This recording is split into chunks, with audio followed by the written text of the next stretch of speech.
Hello, everybody. It's that college football guy back with another video. Well, it's time for the Monday bowl game show.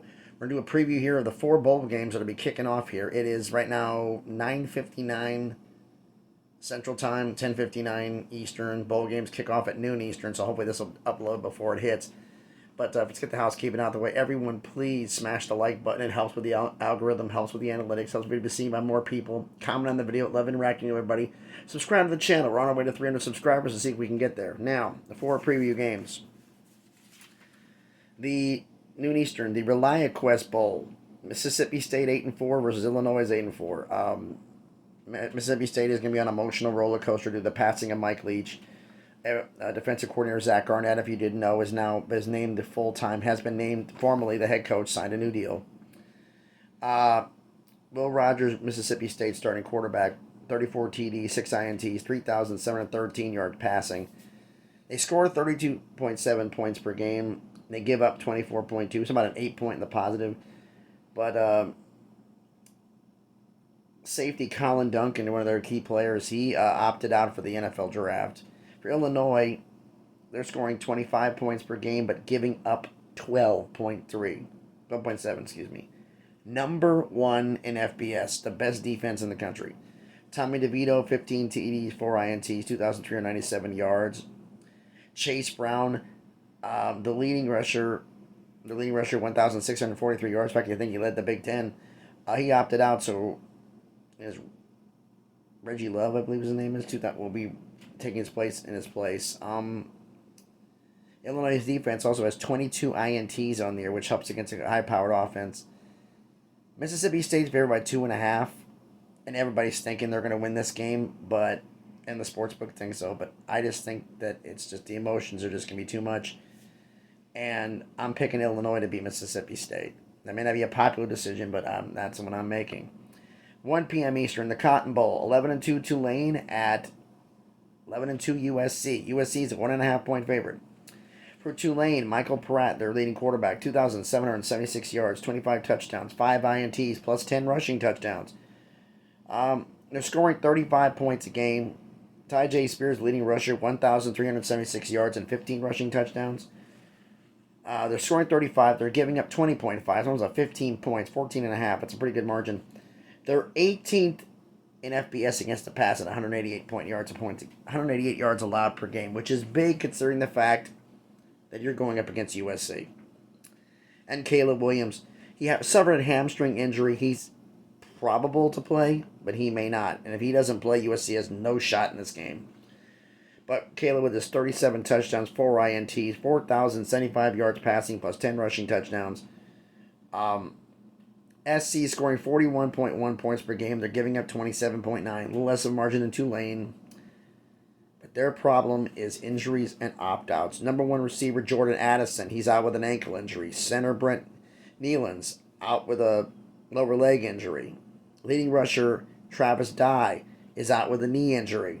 Starting guard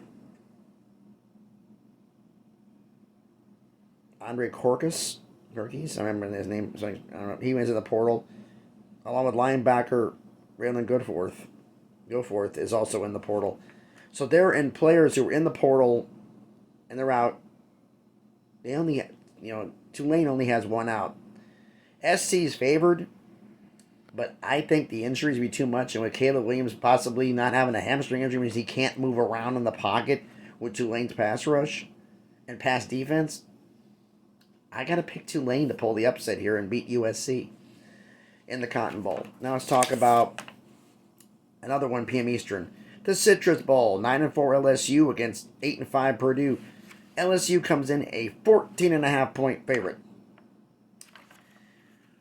There's a lot of reason for this. All right, first off, LSU, let's do the point margin here. They're scoring 32.3 a game. They're giving up 23.2, so that's 9. That's good in the positive here. Jaden Daniels, their leading rusher, and he's the offense of LSU. 16 TDs, 3 INTs, 2,074 yards. Team leading 818 yards rushing and 11 rushing touchdowns. He's the offense. But he has an ankle injury, and he's questionable to start.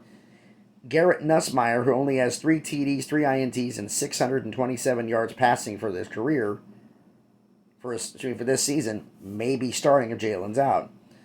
Let's see where Jack Beck is in the transfer. Wide receiver back. Jack Beck is in the transfer portal. Wide receiver is it Keyshawn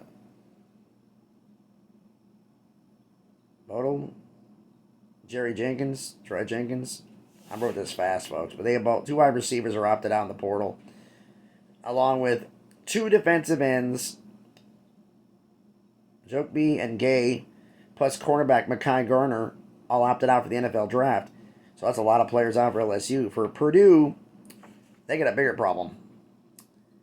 Their leading quarterback was Aiden O'Connell, 22 TDs, 13 INTs, 3,490 yards, but he opted out for the NFL draft.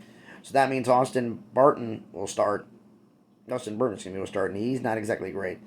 Remember, Jeff Brom was the head coach of Purdue, but he took the head coaching job at Louisville, so his brother Brian Brom will be the interim head coach.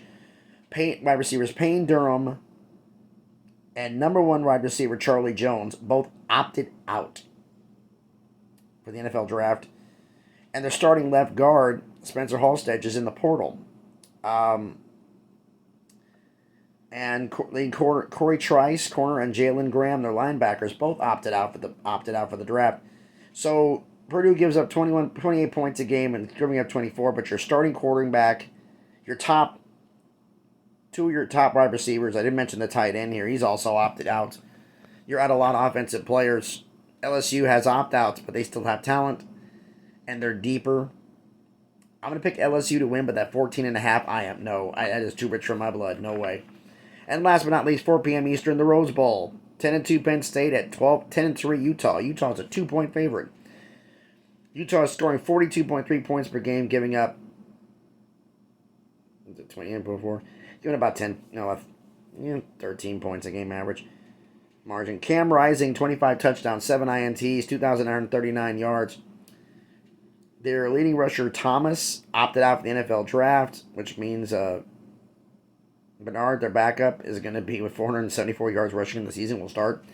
For Penn State, they're scoring 35 a game, but giving up 18. That's an incredible margin. Sean Clifford, their all-time leading passer in Penn State history, 10,000 plus passing yards. 22 touchdowns, 7 INTs, 2,543 yards this year. He's playing. Parker Washington, number 1 wide receiver. He opted out for the draft. Joey Porter, the number 1 corner, opted out for the draft. Cam Rising is on a mission this game, and with Penn State's injuries to their key players, because there's a major drop-off from number 1s on both sides of the ball, I'm picking Utah to cover that 2-point spread and to beat Penn State in the Rose Bowl. But let me know down in the comments what you think about my predictions. What I get right here. So, real quick recap for everybody. I'm picking Illinois to beat Mississippi State in the Relia Quest Bowl. I'm picking Tulane to beat USC in the Cotton Bowl. I'm picking LSU to beat Purdue in the Citrus Bowl, but does not cover that 14.5 point spread. And I'm picking Utah to beat Penn State in the Rose Bowl. Let me know down in the comments what you think about these decisions of mine.